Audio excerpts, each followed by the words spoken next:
Hey, Alec Mill here, founder of Royals and Rogues, and today we're going to be looking at how to make a liquid effect in After Effects. Now, this isn't going to be a like a full liquid sim that you can, run splashes against and stuff like that and drop things into, and it's going to react the way you want. This is stylized liquid, right? So this is going to be great for like retro stuff. If you need to really quickly make like a ocean-like effect for like a poster or a billboard or a title animation. If you want to make a logo animation involving like kind of a liquidy metal or liquid, it rising up from the liquid or something like that. You could also do like a plastic wrap effect with the same technique. But I just want to get the disclaimer out of the way. You're not going to learn how to make full ocean sims. You're going to want to use an actual liquid sim for something like that. But this technique I'm going to show you, it can actually be used in a lot of areas. You're going to be using it more than just in After Effects, but if After Effects is what you have right now, you're just getting started with 3D, we're going to show you how to do this in Trapcode Mir, and then I might, if I have time at the end, show you how to do this in like Blender and Cinema 4D and whatnot. That's the same idea, same concept. So this is my most requested tutorial. Everyone wants to see this, everyone wants to know how to make this effect, so I'm going to go into great detail. I'm also going to be kind of covering all of Trapcode Mir. So if you're new to Trapcode Mir, this is a great place to start as well. There's a lot to go through, and I've recorded this 3 or 4 times, and every single time I leave something really important out, or I mess something up, and I'm having to re-record the entire thing. So please, if you enjoyed this tutorial, hit like, hit subscribe, so I still have the energy or the encouragement to go back and make more of these tutorials, because this one's been a doozy, guys. It's been a long time coming. That being said, let's jump into After Effects.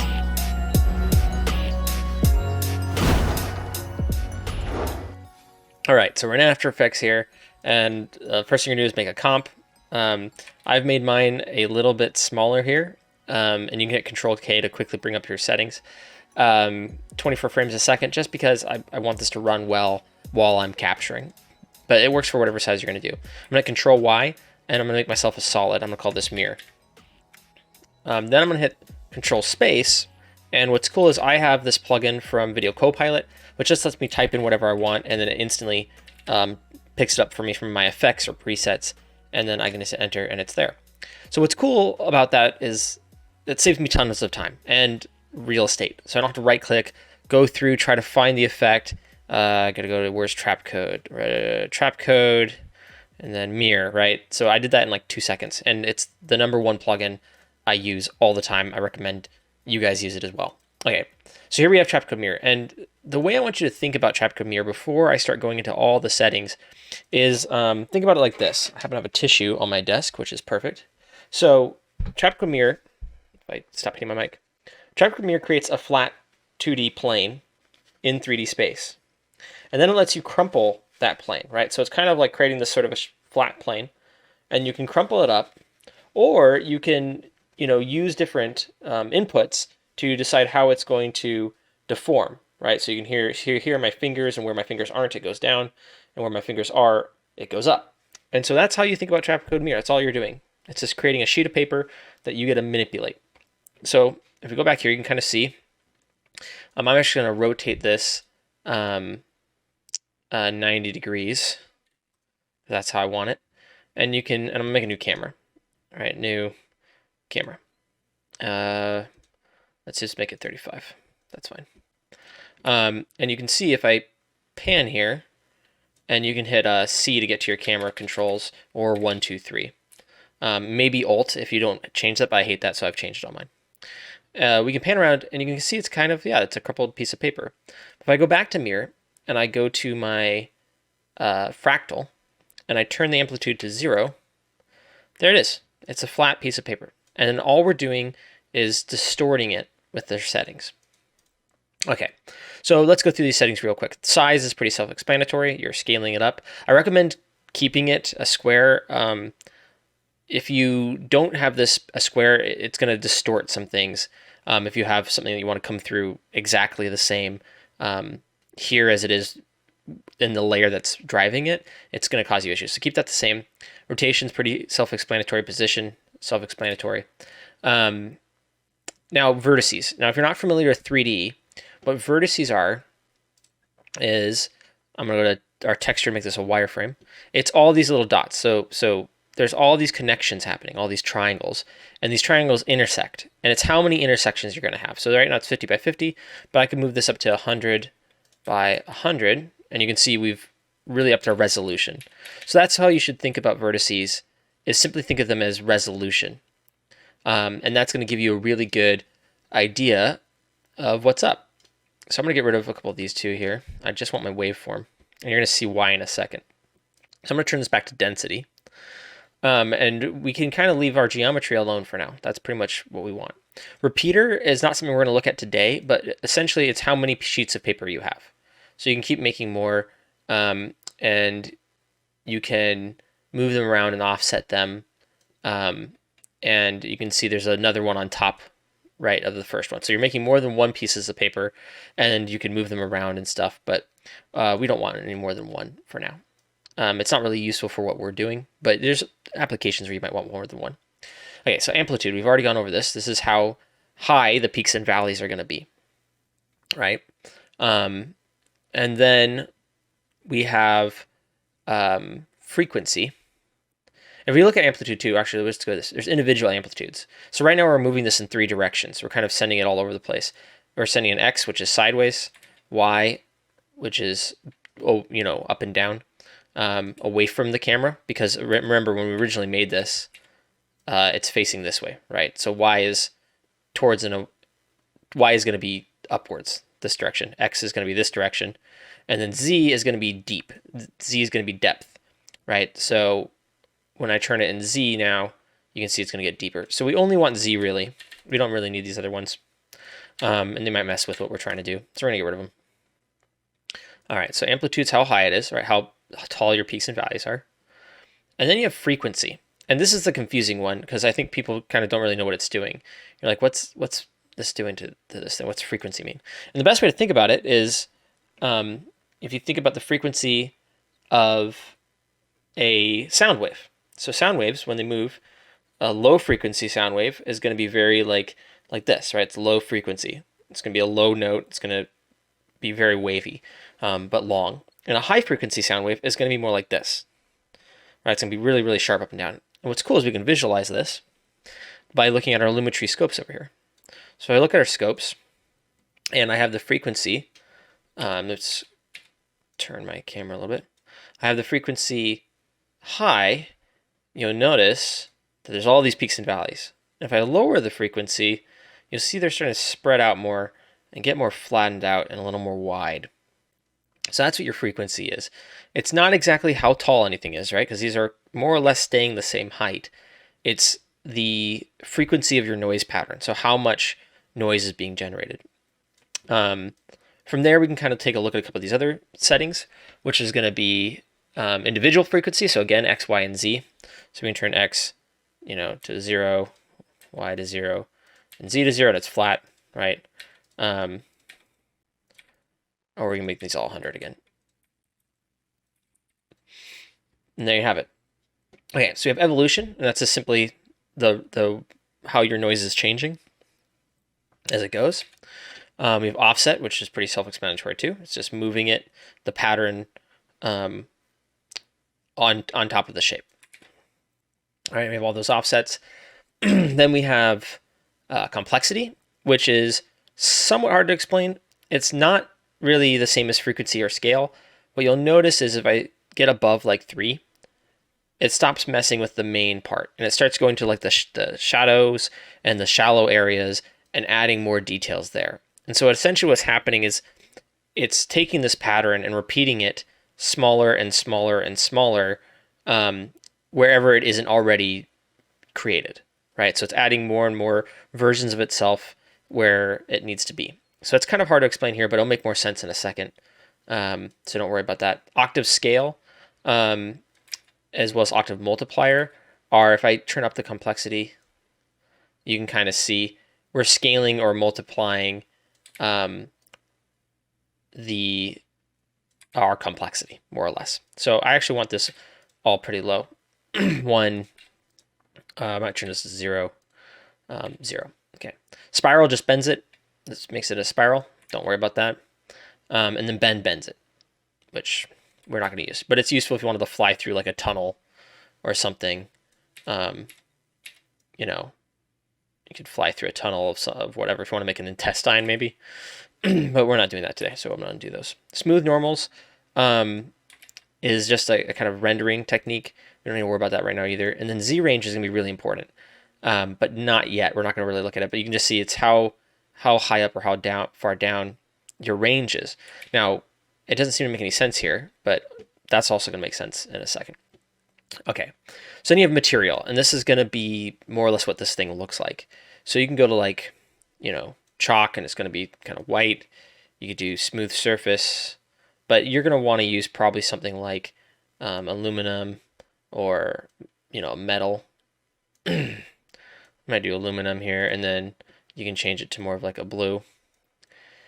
Now, there's one other thing to be really careful about that's really easy to screw up, and that's underneath reflections and lighting. It's easy to miss this because it's not on its own tab, like I think it should be. It's underneath material. And what this is doing is it's creating an environment, a reflection map, so this has something to see. Because if I turn this off, you'll see it's just flat. And so you might think, if you haven't added any lights to your scene, that's a problem. But it's only a problem because you haven't added any lights. So let's add a light. We're going to do a point. That looks good. All right, I'm making this massive light. Now it's not showing up, and that's something I've noticed in the newer version of After Effects. You're going to have to check this toggle masks and shape path visibility. If you're an older version, it should just show up. For some reason now, this also controls your light visibility. You can see where our light is. And I'm going to go and move it pretty far away. So I'm going to change its depth here, send it down, send it up Y. Really, we're sending it upwards, but like I said, since we've rotated this, we're going to send it up this way and back, because this is sort of the effect I'm going to end up wanting sooner or later. Okay, back to Mir though. You'll notice, we've lost a lot of the color and stuff, and that's fine. But we can get that back by messing with these settings a little bit. So some of the settings you might want to look at the material is just, you're going to have to play with this, unfortunately. It's going to be to taste. But know that you don't really want a lot of ambient because you're going to be lighting it ourselves. Our diffuse, you want pretty low. Like I'm going to probably that 16 or something. Diffuse softness doesn't need to be too high or too low because we've already turned down our diffuse. Now, where you're really going to see a lot of results is your kind of specular settings. So this is going to be how shiny and reflective it is, how bright the shininess is, and then kind of the how the fall off is happening on that. So shininess means the shinier it is, the kind of smoother it's going to be, and then the lower that is, the more flat it's going to be. You can kind of see that. So it's a shiny. Metals also reflecting the way your is affecting the way your reflections are being processed. So you want to tweak that. Reflectivity, same thing. Sharpness, if it's going to be blurry or sharp, essentially. And then fall off. Again, it's like kind of clamping it, right? It's like increasing the blur on something. So we want that pretty crazy. All right, so we want another light here because this one's making it so everything's red. I'm gonna make it white, create it, and I'm gonna move it up a bit, over, and up. And now you can see we kind of hit this nice blue with these red highlights. This is too bright because this is a secondary light. I don't want it to take over the whole thing, but I just kind of want it to add a little bit of color in here so that we can see some of that blue. Okay, so now given what I've already taught you, you can simply go up to your fractal, and this is where we're going to spend most of our time for the rest of this tutorial. And you can change your evolution. You can alt-click on the stopwatch, which opens up an expression. You can type in time, all lowercase, star, shift 8, space, and then 100. What that's going to do is it's just going to animate it. And so now you have this really nice little animation, and you could go from there, right? You could also change the offset, if you wanted to. So we can lower that from 100 to like, 30, 40. I'm not slowly doing it. And we can do the offset Y. Excuse me, sorry. And we can do the same thing, time times 100, and that's going to move it, right? Or I could do times negative 100 if you want to move it towards camera. And there you have it. Now you have a cool little liquid effect, and you can do this as you will. Now, it doesn't look very detailed, right? And so you could up the complexity here and the complexity scale. See if you can get some better results that you like more. Let's see. You can also change your frequency to be higher, right? You can do all sorts of stuff here. The issue is, even if you get this right, you don't have a lot of fine control. It's kind of moving in one direction. It kind of looks the way it looks.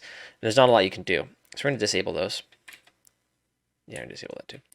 And we'll drop the complexity down to 1, scale 1, multiplier 0. And we're going to drop our frequency also down to 0. And our amplitude can stay at whatever, because there's nothing really driving it. So how do you get more control?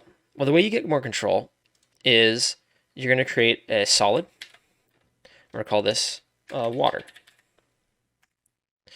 And we're going to add a fractal noise to this. Nope, that's just a fractal. Fractal noise. And now we have this noise layer. Well, that's cool, but what does that matter? Well, we can use the noise layer to drive our mirror. So we can use the water, and nothing happens. Well, that's because we have it on source. It needs to be effects and masks if you're not going to pre-comp this layer. So I recommend you pre-comp it because we're going to do a whole bunch of fun things within that pre-comp. So we want to keep this as water, and we're going to move all attributes into the pre-comp. Okay, so now it's pre-comped, back up to mirror, and then we can just choose source, and you'll see it works. Now, you're going to get some weird errors when doing this stuff, and that's normal. Just be prepared for that. And what I originally thought the way to fix this was changing the frequency, right? Because it seems to make it go away. But that causes all sorts of other issues. And it's kind of cool, but you're going to get other issues. Because remember, it's still driving from this. So when you change the frequency, you notice parts of it are flat, parts of it are not flat, and it's because it's like remapping this multiple times. So you want to keep the frequency down if we're going to do this. And instead, what I've noticed is there seems to be an issue with having this be a perfect square. So having this be a perfect square and having these be 1-to-1. And I don't know why that's the case, but if you notice, if I offset these, suddenly it's fixed. I don't know why. Don't ask me. This is a question for the people over at Trapcode and Red Giant and Maxon. But that's the way it works. So now if I up the amplitude, you can see we're seeing our noise.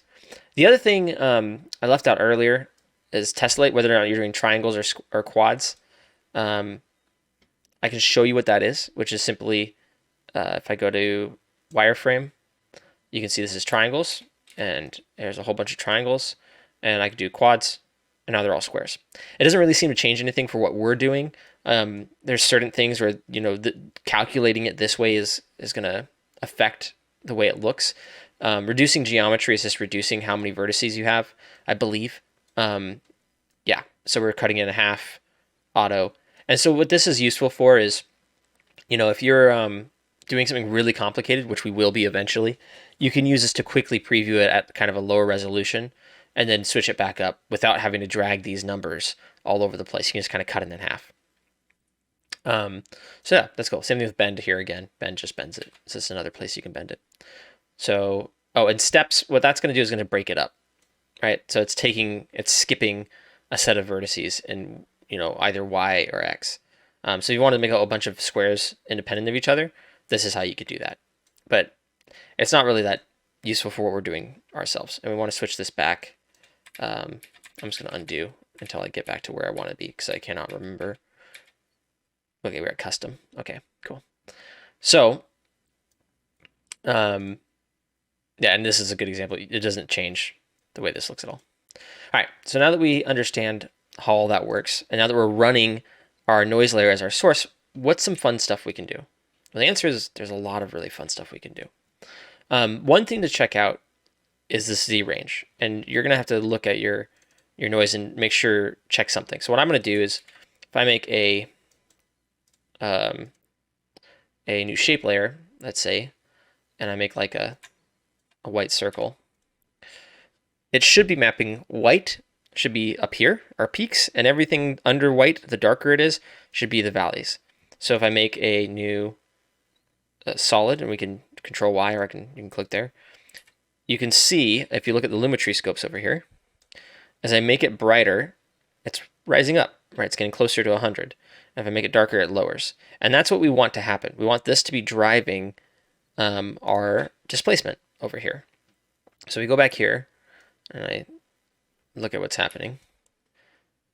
We can see what's going on. Now, it looks like we still have some issues that we're going to have to work out. So first, let's see what's happening here. So we want our frequency 0, our amplitude going up or down. All right, so we're not drawing white right now is going down, and black is going up. Now we could simply put an invert on the layer before this, but I don't really want to do that. I don't want to invert the layer. So instead what I'm going to do is go to our Z range, and you can change this to be the opposite, right? We can change this to offset that. The other thing we can do is just go amplitude into negative amplitude, and then that's going to be lifting up too. So either one of those or inverting all the colors will do that. But just make sure you check that, because it's an easy mistake that I've made, and I made when recording this previously, which is really annoying. Okay, so we're also seeing this isn't a perfect circle, and it should be.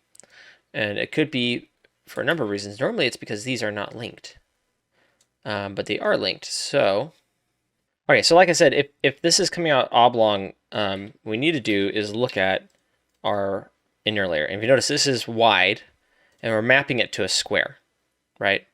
So what you might want to do is come in here and make sure these are the same. 1280, so make that a perfect square. On your solids, you can hit Control-Shift-Y if you select one, and you can hit Make Comp Size, and that's going to replace it without you having to create a new one and then reapply all the effects. So that's a really great tip if you're finding yourself constantly redoing you're needing to change your solids, right? If you want to change the color of a solid or change the shape of a solid without having to replace it or go in and screw up your scale and everything, you can just hit Control-Shift-Y and replace it. I'm hitting Tab, and that opens up the path between our comps, our pre-comps, and then we can go back. So now if I look at this, this is a perfect circle. Well, no, it's all messed up. So if you're getting results like this, right, this circle is not very perfect here. It's all oblong. Remember what I said earlier about your resolution, your vertices. So if I up this to 1000 by 1000, now we're getting a little better. And if so, I up this to like 3000 to 3000, that's 300. Can I add a 0, please? Thank you. Now that's getting even better. All right, so now we got a pretty good resolution. But if you notice, everything slowed way down. And that's where, again, this reducer geometry helps out. I drop that down to 14, and it gets a little by 4, reduce it by 16, and now it's really fast. So that's where you're going to want to watch out for. The other thing you can do is go down to rendering, and you'll notice I have this multi-sample here. It's going to pretty much guess at the edges and make sure it's all clean if I have it at a higher resolution. So if I have it at something like, pretty high, this is going to help smooth it out. You can kind of see it changes a little bit, but for working, you might want to have it pretty low. That way it's not slowing your system down until you're ready to render. So cool, we have this thing here, and you can kind of start to see why all this stuff matters. And if you're getting weird results, like really weird results, chances are you have frequency on. So just be careful about that. You want that off. You want all these kind of zeroed out, because we're using our noise to drive everything. So you can already start to see some really cool stuff that's going to start happening here. So let's go into our water layer, and let's turn off our little circle for now. And let's look at our noise. And we can get rid of this layer too. This is darkening it. This doesn't really look very liquidy, and it's not moving at all. So one of the things we want to do is go back to the evolution, and we're going to hit Alt-click on it and add that expression again, which is all lowercase time times space, and then however fast you want it to go. So I'm going to say probably 100 is a little fast, probably like 60. That's 160. 60. All right, so now you can see it's evolving. It's changing as we go, but it still looks more cloudy than it does watery. How we fix that is going into our fractal noise type. So we're going to look at our type, and you're going to see a whole bunch here. Dynamic, that's not quite right. Progressive. What we're going to want to use is probably smeary or swirly or strings. So if I go to smeary here, and then I go to the type, it still doesn't look very liquidy. So what I can do is go to linear, and that's going to give me one effect, or block, it's going to give me another effect, right? But the cool ones we have are soft, linear, and spline. And these are going to give us really more liquidy effects. Now the problem with this, even though this is kind of starting to look a little more liquidy, is it's still really complicated and blobby. So I want to turn the complexity way down. Way down. And now look at that. It's starting to look a little more like a liquid. The issue is, though, there's a lot of white and not a lot of black. And we want the opposite. We want the peaks to be rare and the valleys to be the common thing in the water. Because that's kind of how water works. So instead, what we can do is go to invert. And now that's something that looks very liquidy, right? It almost looks like fractals on the bottom of the pool reflecting from the water. These are also kind of big right now. So what we can do is turn into transform and scale it down, right? And we can have it kind of be like that. And we can mess around with, maybe we want to add a little more complexity in. Not that much, just a bit. And the other thing we can do is move it. We want to offset the position. So what we can do is go to transform and then offset. And there's a few ways we can do this. You can do an expression like I said before, or if you want to keep it simple for yourself and maintain exact control, you can just move it, right? However you want. Now this is also, our time expression isn't going to work here because it's a two-parter. So we have to break this up. So we could still use the expression, but it's going to be a little more complicated. And this isn't a tutorial on expressions, it's a tutorial on liquid. Okay, so now I have this. I want to move it a little bit to like 4 seconds. That way we have a bit more time to play.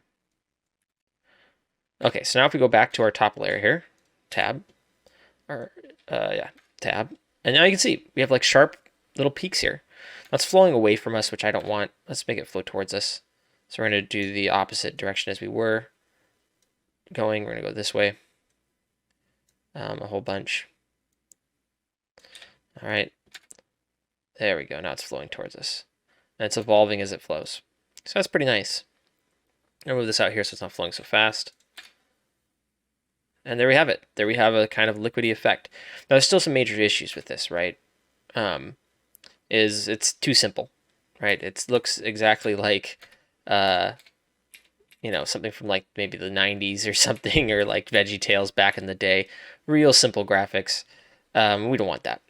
So what we're going to do is duplicate our noise layer. And on this one, we can do something else. We can go to our swirly, let's say, and we can check out the complexity. We can check out our scale if we go to transform.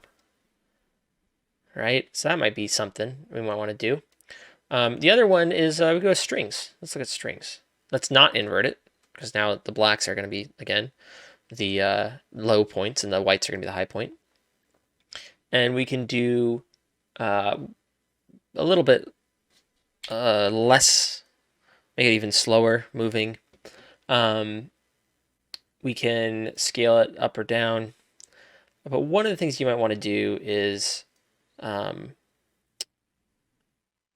a layer like this, and you're going to want to change the overlay style, because otherwise you're only going to get the top one. So what we're going to want to do is go to screen to make it add on top, or we could do lighten, which is only going to show the lighter colors, or add. Now the problem with add is you're going to notice it real quick. We're adding the two together. And you might have noticed something. If you look at our lumetri scopes, we've jumped over 100. Now this is because I am in 32-bit working space, which is nice when you're going to be doing things like combining layers with various brightnesses and luminance values. But the other thing is I have my lumetri scope set to HDR, so I can see colors over 100. And my fractal noise, and this is the default setting, allow HDR results is set up. So if I hit soft clamp, right, it's going to lower that. If I turn off the one beneath it, it's going to clamp it. It's going to keep it from going above a certain brightness. Clip is going to do the same thing. It's going to clip it at 100, and allow HDR results is going to let it go as high as we want. So you have to be careful with that because you're going to add something on top of something and keep adding, and it's going to get brighter and brighter. So we want to use probably screen. So now we can go back, and you can see we've added in some micro complexities now, right? This is a little more complex than it was before. And if I go into the water again, what we might want to do is add one more just to get some good micro detail in there. Water noise. And we're going to add our fractal noise again, or you could duplicate with Control D the previous one, but then you're going to get all the settings. Just know that. So we might not want all the settings. I'm going to add my evolution again, time, and I want this to be pretty noisy. I'm okay with this doing it a lot. So we're going to do 100. All right, now we're going to get some good evolution. You might want to change the brightness and the contrast so that you kind of know what you're getting into here. You're not adding too much or too little. I generally think for this noise, you want it not super contrasty, not super bright, because you just want to add kind of little micro ripples. You can have the complexity higher because if you make it low, it's going to get all blurry like this. So you can leave it like 6. And then again, you're going to want to screen it. And depending on the order of this too, is going to change some stuff. So you might want to put it on the bottom, let's say. Leave it at normal. Change the next one to screen. And that one's screen. So now you're going to see how this is layering up. So we have our ridges here with a little bit of noise underneath. And then we have our big old waves, right? And these are all layering. And it's hard to see the difference here.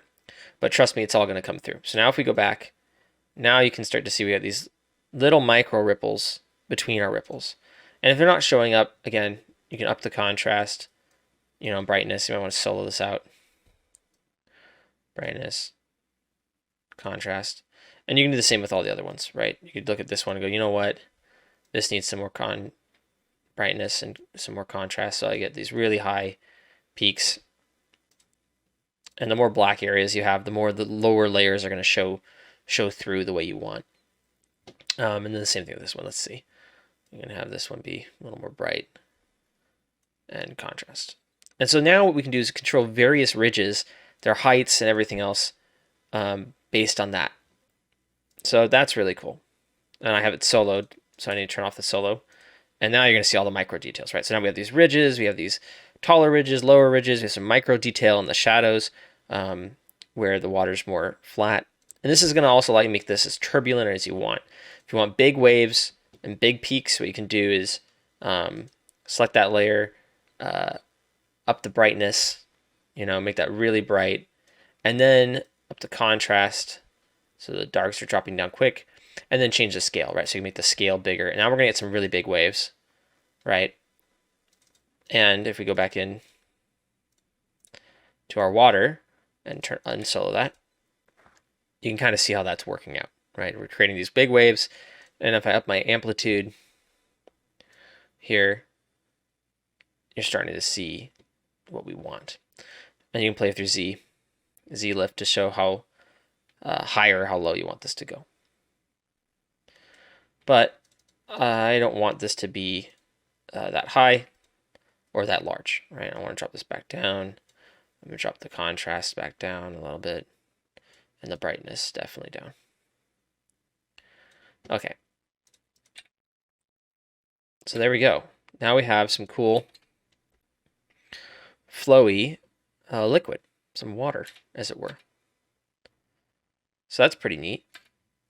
What else can we do? Well, we can start to make it look really kind of good here.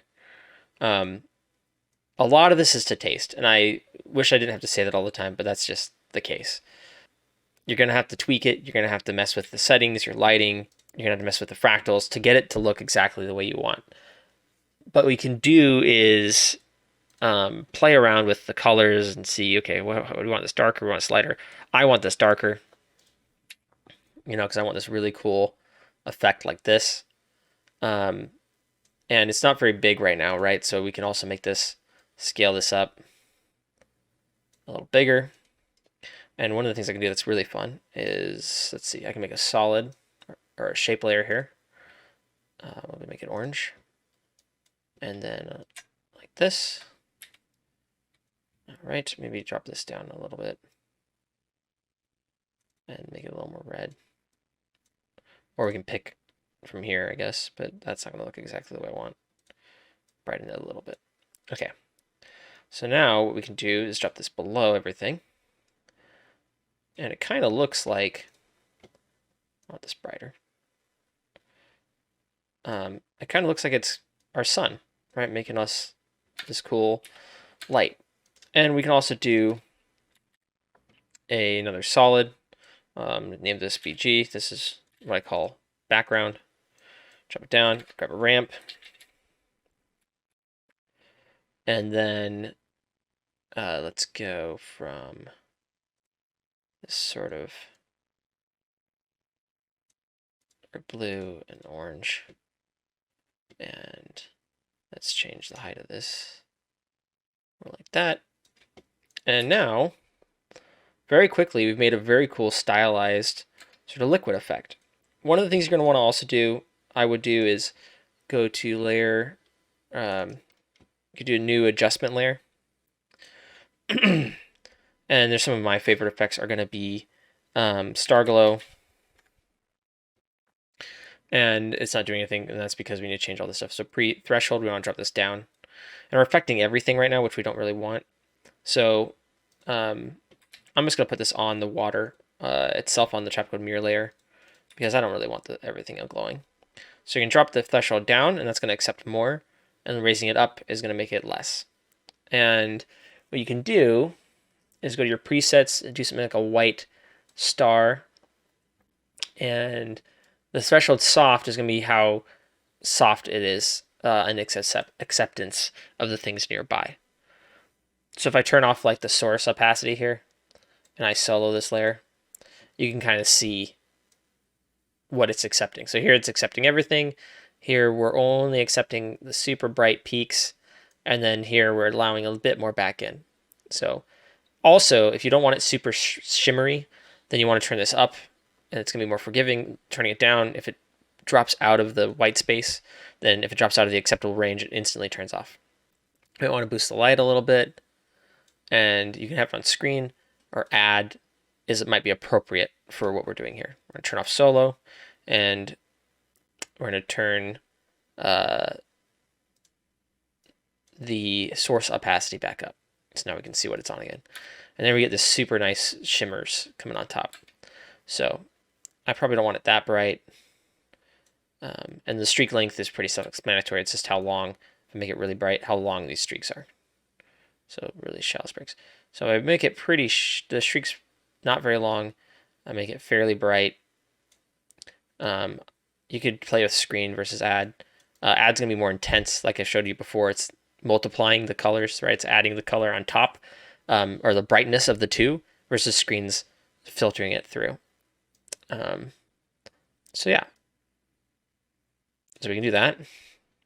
And now we get these nice little shimmers that you might be familiar with when you've seen water in the real world. And again, to taste, figure out what you like, figure out how dense it needs to be. One of the other things I'm going to do is go back to our adjustment layer here. I am a sucker for glows, so we're going to add a deep glow. You can add whatever glow you like. We're going to change the input threshold up, because you don't want everything glowing. You do want a little bit of our sun, perhaps. And then if it's doing this snapping thing, like I said, we have the threshold 0, so we can make this smoother, and then I can turn the threshold up higher. And so now you can see it's a little more smooth versus before. As soon as it's bright enough to show the sun, boop, everything snaps. And we don't want that snappy effect. What we want is this smooth sort of gradient effect. And that's going to help smooth out our gradient a little bit too, which is sort of cool. The other thing we do with the our shape layer here is if I shrink it down a little bit, move it up a little bit, what we can do is, I'm going to solo it. We can add that retro effect to it, right? So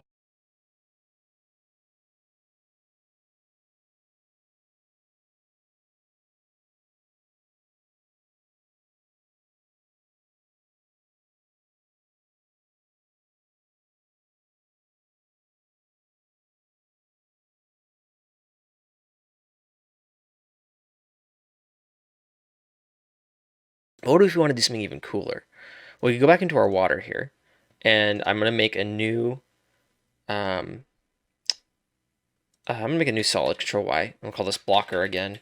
We're gonna have shade, and I'm gonna drop this above everything. And this just lets me control the height of this. So if you look on the right there, you can see it raising up and down, and that's gonna be reflected in our liquid. So this is gonna be really shallow. It's not gonna be very spiky. And if I move the shade up to full, now it's more spiky. And if I move it down to, if I block it off completely, it's gonna go away, right? So this is just sort of like a little control layer that we can put into our noise. And the reason why I'm going to drop it down to like 75% of what it was is I'm only going to make it Control T, and I'll make a new text layer. I'm going to say hello. And so what we can do now is take this new text layer. It says hello.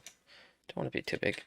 And we go back here, and suddenly we have words in the water. Right? Now it's backwards, it's upside down because of the way this is being mapped on. So that's just something to keep in mind. We could rotate the whole thing around or whatever, or I can simply flip it inside the layer, the layer down here. So just be aware of that. And it's because we rotated it positive 90, right? So we rotated it kind of the top end down towards us instead of rotating the, the back end, the top end away from us, if that makes sense, right? When we rotated our mirror. So if I go to mirror here, I go to rotation, I go to -90, you'll see it's the opposite. Right now it says hello correctly, but now it's going down into, it's going the wrong way, right? It's going inwards. We're inverting this backwards, which isn't really what we really want. But if we are, we can just simply do the amplitude the other way, right? So just keep that in mind, whichever direction you have that in. If something's turning it backwards or reflecting, check up your rotation, check up on your amplitude, and then check up on your Z range as well. Right, because that's 3 ways in which you can kind of control this thing. Okay, so now this is the fun part. So if you waited this long, congratulations, you get the cool Easter egg goodie of why you're actually here. So we can go into our water. Let's move this hello up a little bit, and let's make it smaller so it actually shows up where we want it to. And we can also, let's change the camera here. Okay, so this is cool. Sorry for wasting your time messing with lights. So now we have this cool effect coming out of the water. We can see our hello, right? But how you actually make it rise out and do fun stuff like that is you're going to want to change the opacity from 0 to 100, right? And so what that's going to do is if we come back here, and I'm going to go to my mirror, and we're going to turn this up to 16 just so it runs through quickly. And now you'll notice it slowly rises up, right?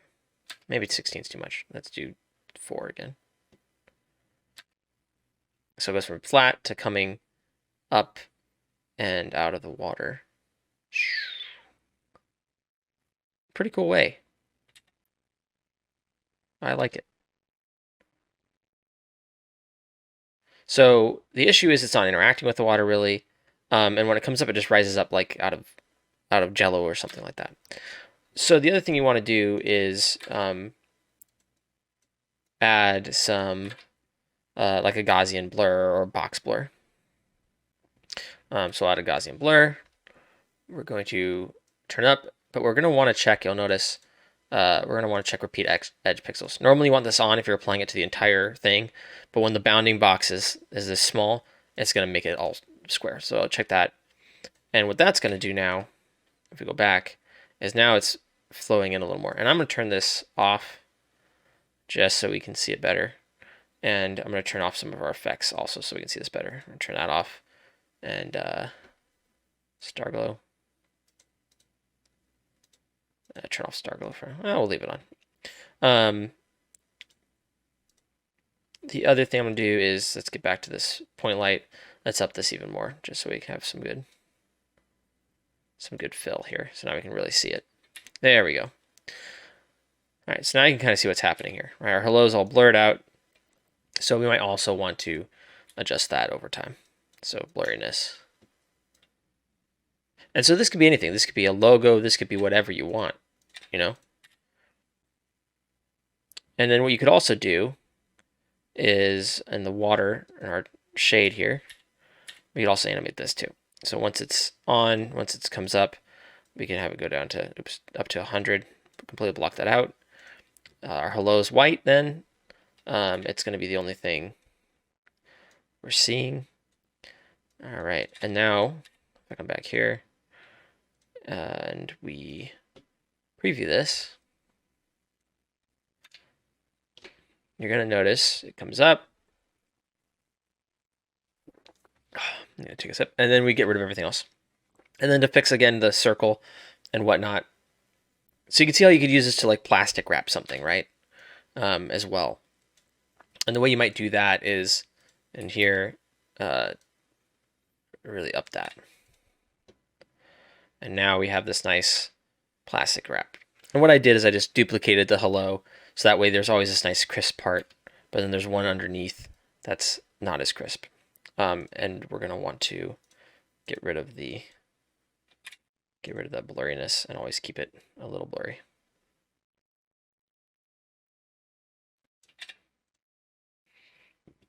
Excuse me.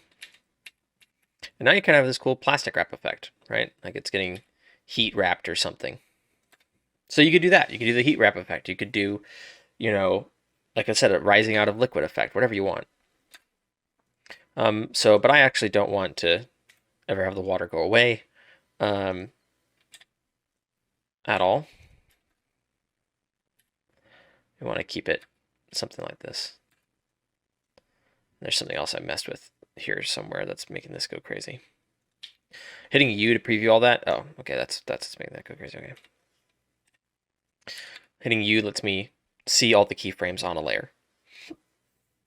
Okay, so there we go. That's kind of fun. Boop. I still like the way it pops once it gets all the way to 100. I think we always want to keep it a little blurry because otherwise it's too clean and it would never be that clean in water. There we go. That's kind of decent. So if you notice though, it's not interacting with the water at all. And this is the limitations of After Effects. Or is it? Well, it is. It is kind of our limitations, unfortunately. But there's a way we can mess with it and make it seem like it's not. So we can create another adjustment layer.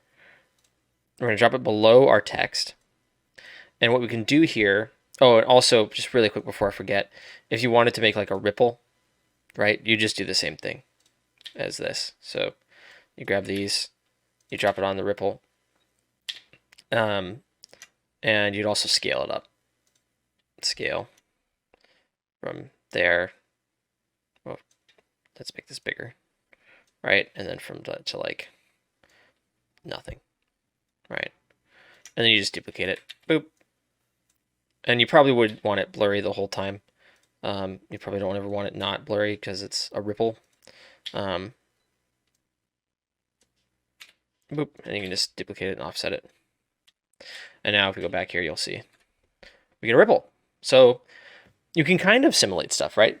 If we wanted to drop something in there into a pond, if we wanted the logo to show up and then, okay, we'd also need to lower the opacity too here. Let's do that just so you can see what that looks like. Opacity to 0. All right. Yeah, let's paste that. Try it out. Okay. There we go. So now you can kind of see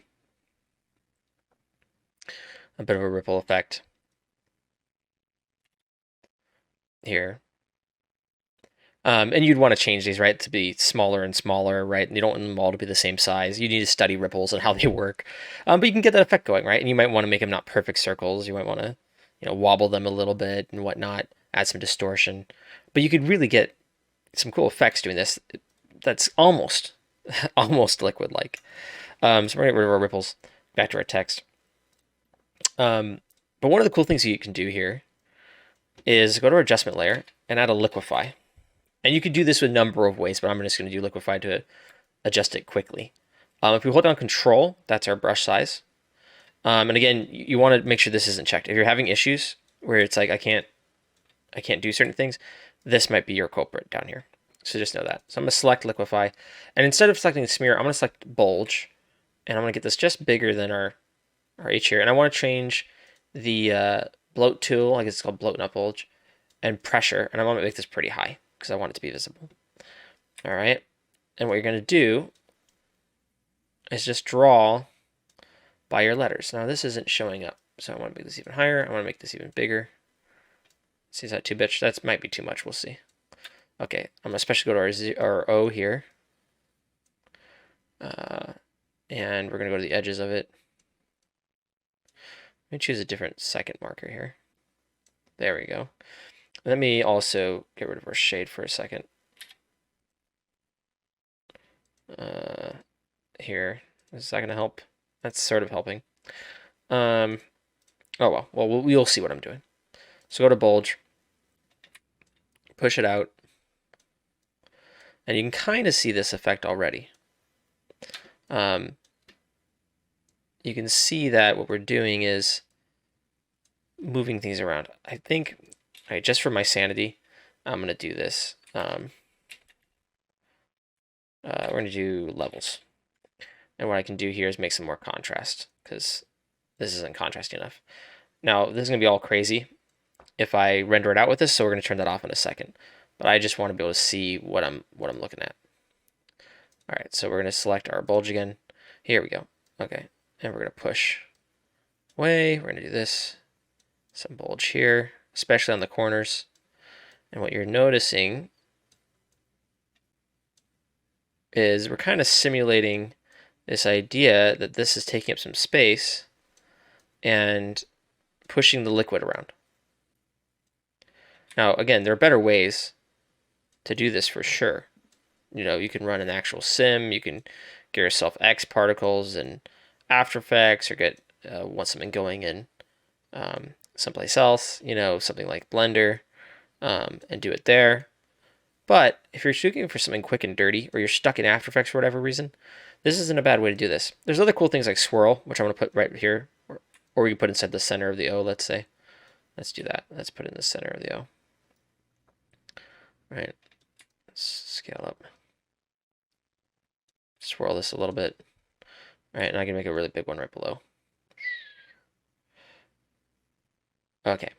And so you can see what's going on. If you're curious about what's happening, you can go to View Options and click View Mesh. And you can see now what we're doing. We're distorting the mesh around all these areas that we want to look like they're hitting our letters. Now, I think our flow of our water is the wrong direction, so that's sort of a problem. But I'm just going to quickly add a little bit more all over. And you'd want to be more detailed about this and think about how it actually flow and where you want it to go and whatnot. But if we turn off View Mesh now and we go back, I want to turn off my contrast. I gotta remember that in our levels. And I go back up, you'll now see it reflected in the water flowing. So you can see how that's all working. And to make it more obvious, maybe what we'll do is reverse these directions here of the offset and make sure it's flowing the way we want. So let's turn you around too. Let's look at you.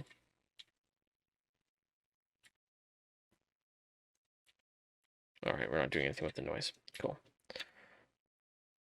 All right, so now if I move the camera over to the hello here, you'll start to see this show up. And you can kind of see that as it flows,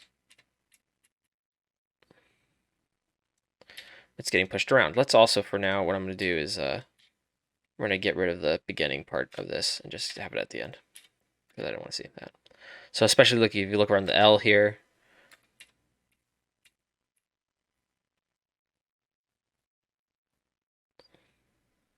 and the H, you can see that effect happening. And we can up that or lower it or do whatever you want. But it just kind of adds some nice effects, like it's actually kind of hitting what you want it to hit.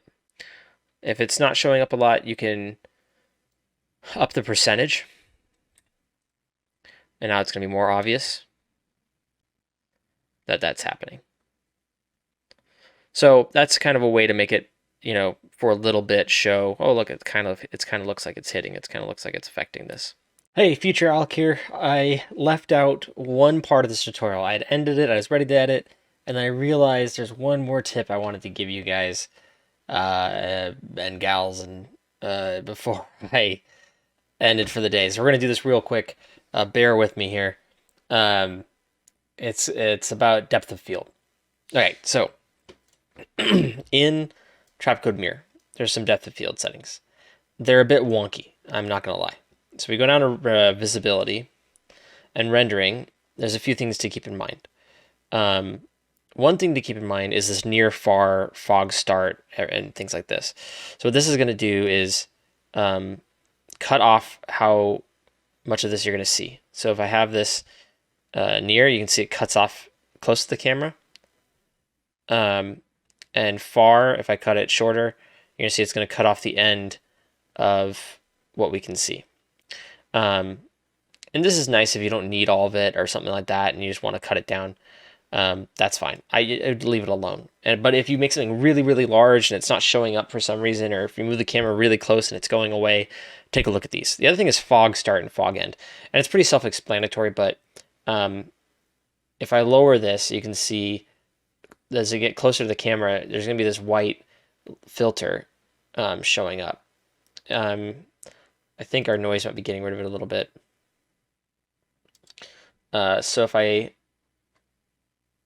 go to the fog start, you can see it's kind of changing. It's all getting brighter and washed out. Or I can move it away. And we can change this color, right? We can make this something like a blue or whatever we want, and it might show up. But it's just how soon our visibility is being obscured by some fog. So that's there.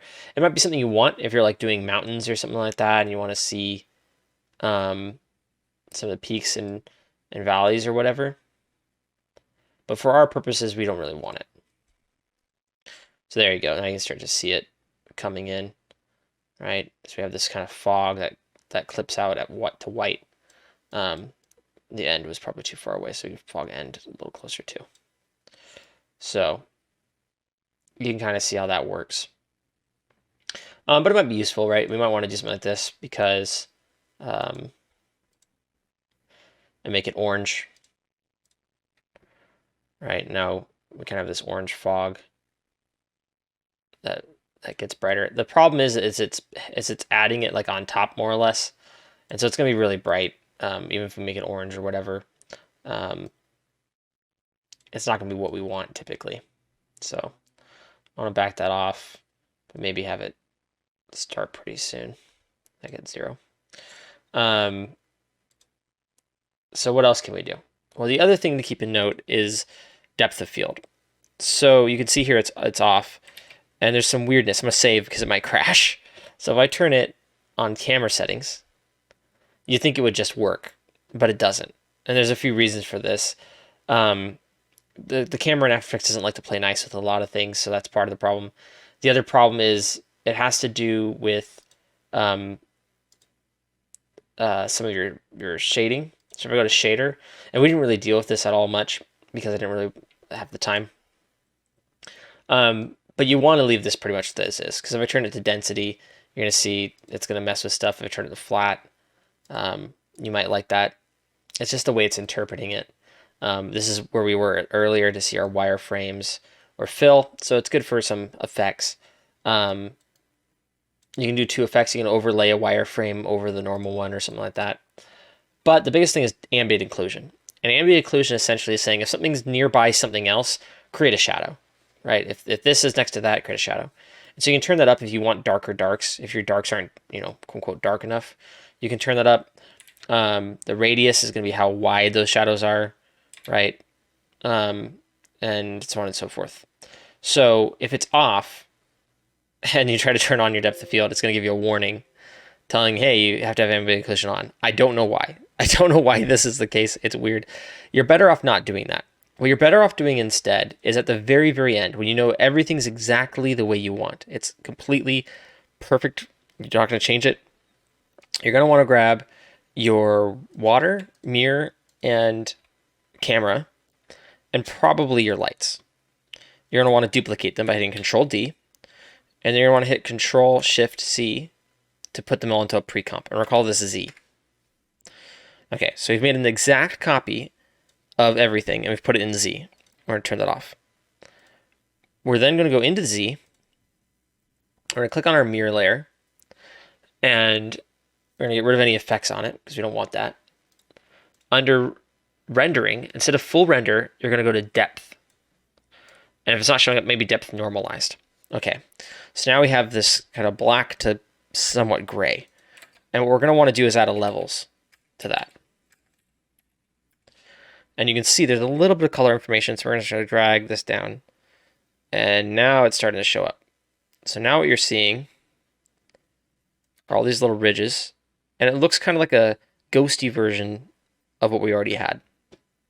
And the reason why is because this is creating a depth map. And it's telling us, and you can kind of see over here what it looks like. It's sort of telling us where we're going to, somehow this went to 16-bit, we want that HDR, where we're going to start seeing this stuff, right? How far away it is from the camera. So the farther away it is from the camera, the brighter it is. The closer it is to the camera, the darker it is. You might notice a problem here, and that's because it drops off to black because there's no more information. It's a really easy fix. Control Y, make it solid, make it white, and drop it behind everything. Boom. Now it falls off to white. So now we're going close is dark, far away is white. You're going to come back up here, and you're going to go to your mirror layer or your adjustment layer. That adjustment layer will probably work. And what you're going to want to do is add a blur. Now you can use camera blur or lens blur, camera lens blur, and then you can choose layer Z, and then change your focal distance, right? And if it's not working, invert it. And now what you'll see is where you're focused. If you aren't using this, you can use a number of plugins as well. You can use what I'm going to use. You might want to use stretch to fit. Let's see what's going on here. Let's make it really blurry so we can clearly see where we're at here. Okay, let's uninvert that.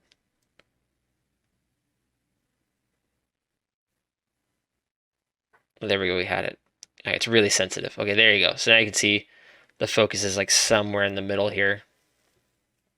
But you don't get a lot of fine control. It doesn't always look the best, but it's built in. What I'm going to use is fast bokeh. I'm going to choose Z again, up our blur.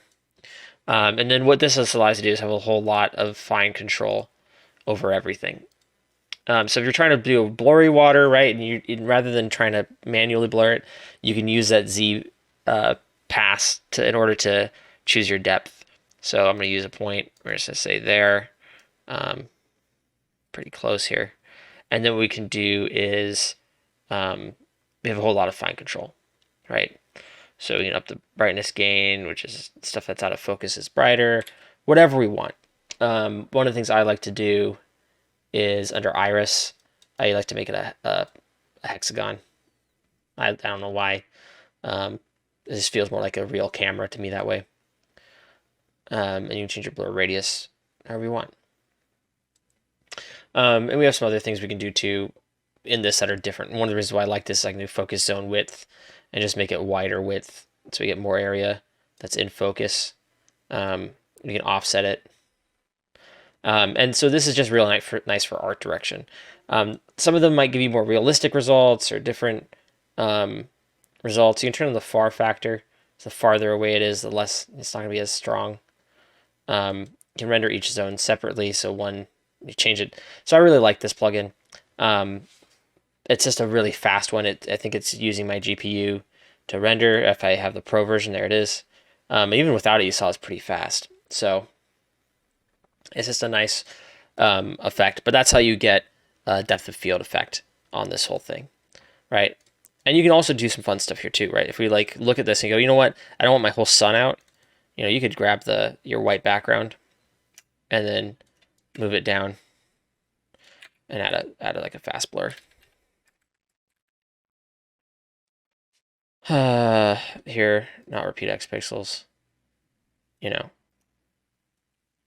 And then what you're gonna do is, you know, that's gonna give you a little bit of an edge there. So now the whole thing's not gonna be all blurred out.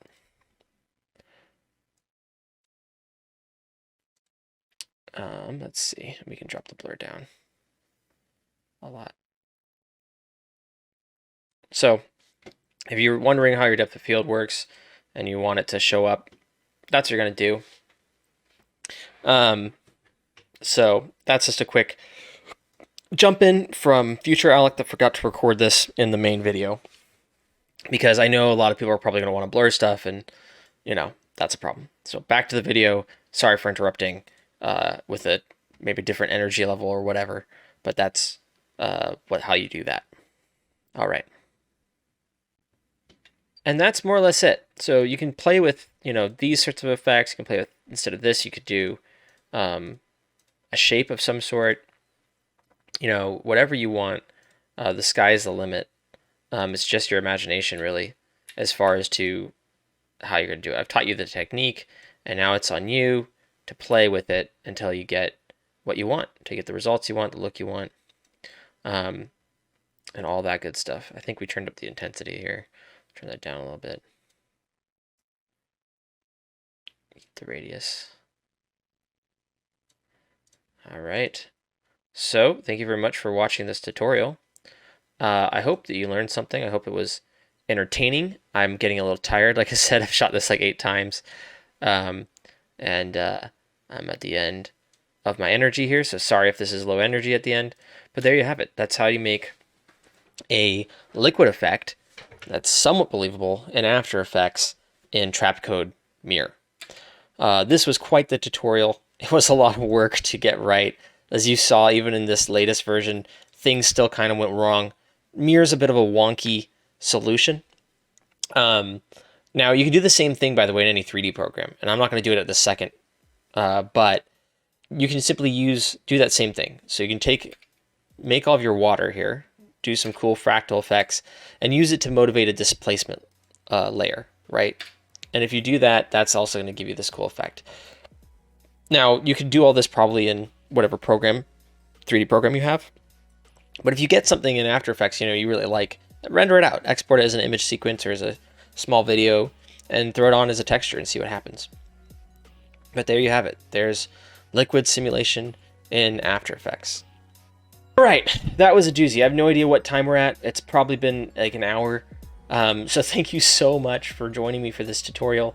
Again, it's a lot of work for me to make these. So if you enjoy them, if it helped you out at all, even if you're gonna like not watch, just hit subscribe, hit like, just so I can know somebody's seeing it. And then, and who knows, maybe later on you'll find more interesting things that you'll like to watch from me. If there's something you want to know, if you have a question about the tutorial I just made, or want to request something, feel free. I'll eventually get through the requests, I promise. It's part of my goal is to be making the things that people are asking me to make. I don't know what knowledge I have that people want or don't want, and what problems I can solve for you guys, so you don't have to do the research yourself. You can just come here and watch the video and make cool liquid in After Effects. I really like stuff like this. I like making things that make you think about a program in a different way, or a plugin that normally is used for one thing or another and not typically used in the way you see me using it, right? So it's kind of fun. It's kind of movie magic. You know, it's creating this illusion that it's liquid and it's moving when really it's just a flat piece of paper that you're crumpling in fun ways. So all that being said, thank you so much for watching, and I'll see you in the next one.